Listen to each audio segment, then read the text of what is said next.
V rubriki 24 ur dejstva nocoj razkrivamo nepravilnosti pri izdaji dovoljenj za poklicne voznike težkih tovornjakov in avtobusov. Slišali boste pričevanje o tem, da se dovoljenja urejajo hitro, zagotovino in skoraj brez nadzora. Na izpitno komisijo letijo očitki o domnevnih podkupninah. Pridobili smo tudi dokumente, iz katerih je razvidno, da je kandidat dobil vozniško dovoljenje, kljub temu, da na izpitu ni dosegel dovolj točk. Kdo nadzira ta sistem? Neža Štajner.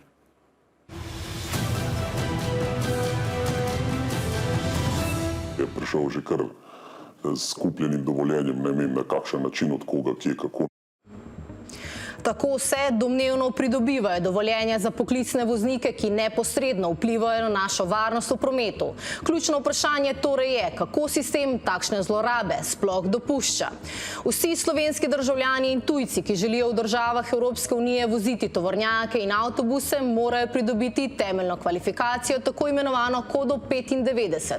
Opraviti morajo pisni in praktični izpit pred komisijo.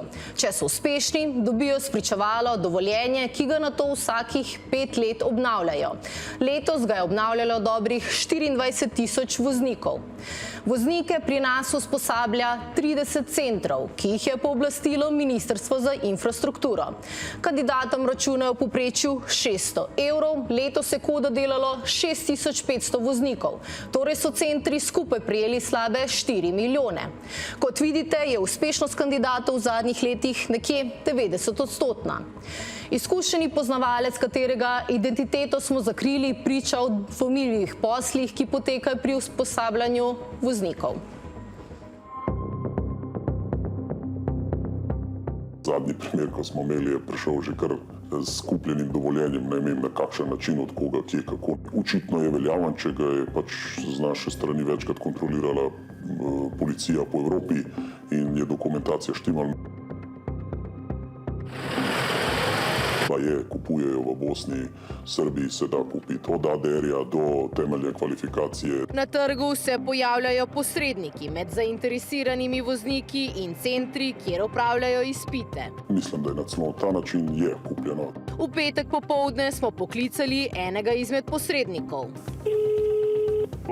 Zdravo, Dragan Ovda Nikolič iz Slovenije zovem. Pretvarjali smo se, da imamo transportno podjetje v Bosni in nujno potrebujemo dovoljenja za 10 voznikov. Ja sad u nedelju, preko sutra, u nedelju ujutro odavde u 8 sati iz Novog Grada.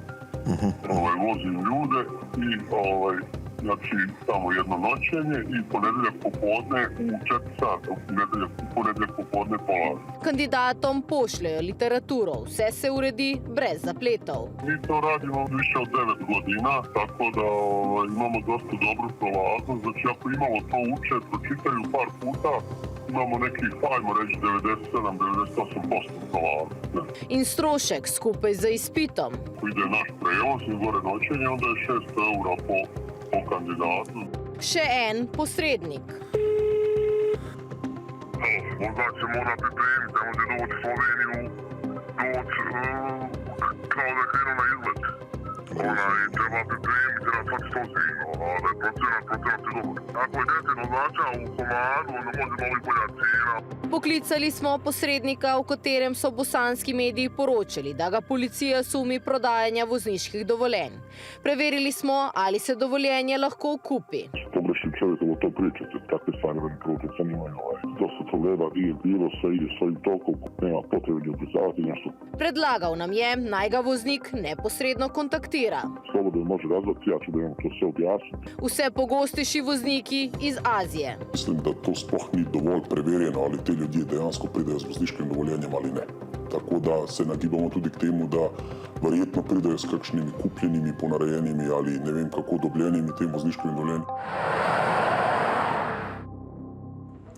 Pridobili smo dokumente, ki 3 predsednikom izpitne komisije očitajo, da so domnevno v 3 različnih primerih v letih od 2023 do 2025 tujim voznikom izdali spričevala, torej dali dovoljenje, da vozijo tovornjak, kljub temu, da na izpitu niso pridobili zahtevanih 60 točk.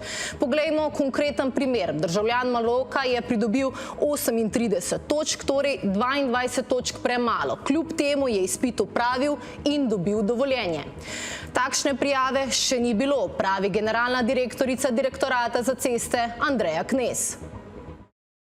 Težko komentiram konkreten primer, ker nismo videli dokumentacije, ker ne moramo raziskati, kaj dejansko bi se lahko zgodilo, ali je ta dokumentacija verodostojna. Vam bom v bistvu en primer pokazala. Težko komentiram, ker pač ta dokument oziroma kopijo dokumenta prvič držim v rokah. Zdaj lahko samo rečem, da s tem dokumentom poleg predsednikov komisije, članov komisije rokuje še več oseb. Smo pa že te domnevne očitke posredovali tako na KPK kot na policijo. Hkrati smo tudi zahtevali izredni nadzor s strani Inšpektorata Republike Slovenije za infrastrukturo. Ministrica je pa odredila notranji nadzor. Inšpektorji nadzora izpitnih pol in izdanih spričeval še nikoli niso izvedli. Inšpektorjev je sicer 6. Do aprila lani niso imeli pristojnosti, da bi nadzirali pridobivanje kode 95, torej so nadzorovali le obnavljanje.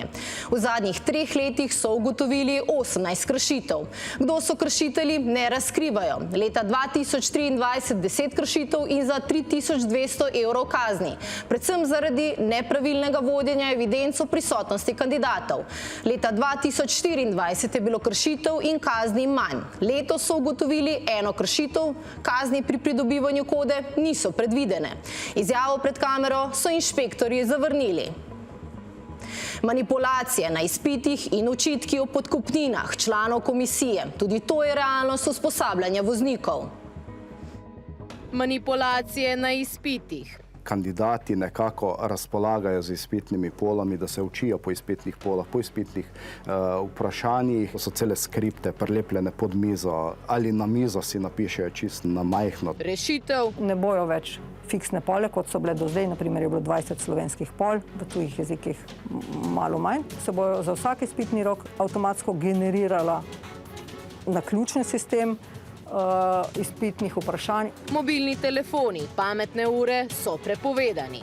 Kandidati imajo po 2-3 telefone, odda enega, pa mu najdemo drugega. Našli smo tudi kandidate z mini slušalkami v ušesih, kjer jim je nekdo od zunaj pomagal pri odgovarjanju na izpitna vprašanja. Ko odkrijejo goljufijo, odvzamejo izpitno polo. Žal pride tudi do agresivnih ravnanj, do neposrednih groženj. Anonimne prijave razkrivajo še več. Od tega, da voznik naj sploh ne bi opravil vožnje v praktičnem delu, do tega, da bi nekateri člani bili v času, ko so izvajali delo v komisiji v bolniškem staležu. Očitki o podkupninah. Eden izmed teh članov zaposlenih na ministrstvu je to zaznal in je ta sum prijavil nadrejeni osebi. Člani komisije ne smejo biti v konfliktu interesov. V primerih, ker so člani komisij, ki usposabljajo, se samo izločijo iz določenega izpitnega roka. Če bi se pa ugotovilo, tukaj prihaja do zlorab, bomo pa zagotovo ustrezno ukrepali. 16 članov nadzoruje 3-urni pisni izpit. Njihov predsednik je Damjan Leskovšek. 4 prihajajo z ministrstva. 4 predlaga GZS, OZS in fakulteti. Koliko so plačani? Predsedujoči dobi 10 evrov neto po kandidatu, člani 7,5. V povprečju vsak predsednik izpitne komisije nadzoruje med 1500 in 1600 kandidatov letno. Torej dodatno ob redni plači zaslužijo med 15 in 16 tisoč evrov, plus potni stroški. Glede plačila se dogovorijo s pooblaščenimi centri. Ministrstvo kljub temu, da imenuje komisijo, nima podatkov o izplačilih. Koliko prejmejo za nadziranje praktičnega izpita, ministrstvo ne določa. Stanislav Mikuš, sicer direktor Fursove enote v Postojni in lastnik centra, ki usposablja voznike, nam je povedal, da običajno 40 evrov na kandidata za 120 minut. Vozniki iz Indije, Bangladeša, pač z teh daljnih krajev, kar sem jih jaz imel izkušen z njimi, pa pridejo eni, ki sploh ne znajo voziti, ki dol mende je čisto legalen, uraden sistem, nič korupcije, da ti vozniško dovoljenje kupiš, družina kupi in potem se ti v podjetju navajaš na delo. Jaz sem že imel take primere, ko so sicer že imeli kodo narejeno drugje, ko so me prosili pač ti podjetja, če bi lahko jih naučil voziti. In smo začeli to šolo z nule. Za komentar glede domnevnih nepravilnostih pri izpitih za poklicne voznike, ki neposredno vplivajo na varnost v prometu, smo prosili ministrico Alenko Bratušek. A dokler niso znane ugotovitve nadzora, ki ga je odredila, izjave pred kamero ne želi dati. Nadaljujemo na 24ur.com.